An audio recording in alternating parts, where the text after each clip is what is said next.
Active on the beat. Mu muhanda niho twakuze, niho tubarizwa, ariko umutima wacu uracyarota ejo heza.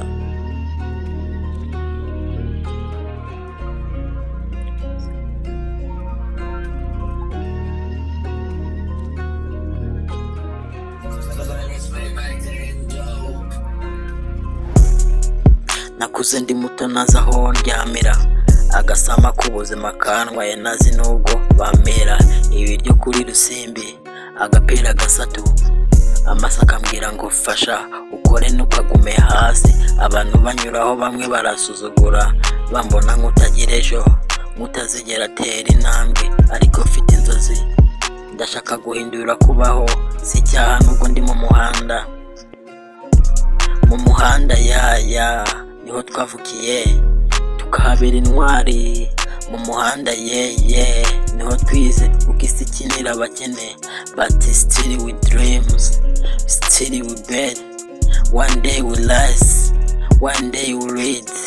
Amasaha yose ku gasozi ni ko ishuri, ni kwigana kwirwanaho umusirikare. Amasaha yose ku gasozi ni nko ku ishuri, niga kwihangana kwirwanaho nk'umusirikare w'intwari. Nawe ufasha ninjye mpaguruka gusabiriza, si kwishimira ni ku buzima bubaye bunkubise. Inshuti ni pave, ibitotsi ni mu ngarane, imvura ni umwambaro, izuba n'umusego, ariko sincika intege ndacyandika igitabo kivuga kuri njye n'urundi rubyiruko rufite ingufu mu maraso. Mu muhanda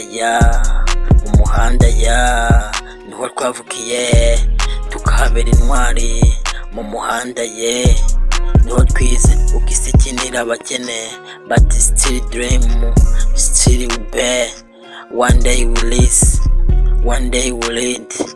Nituri ibisimba, turi abantu, nituri abatakibaho, turi umuriro utazima. Iyo urebye hasi usanga umutima ukunda babara, urota uhangana. Mu muhanda twakuze byinshi, ariko twabuze icyizere. Mu muhanda twavanyeho byinshi, ariko umutima uracyariho.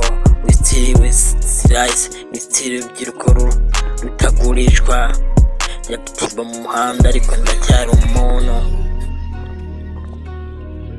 Mu muhanda niho twavukiye,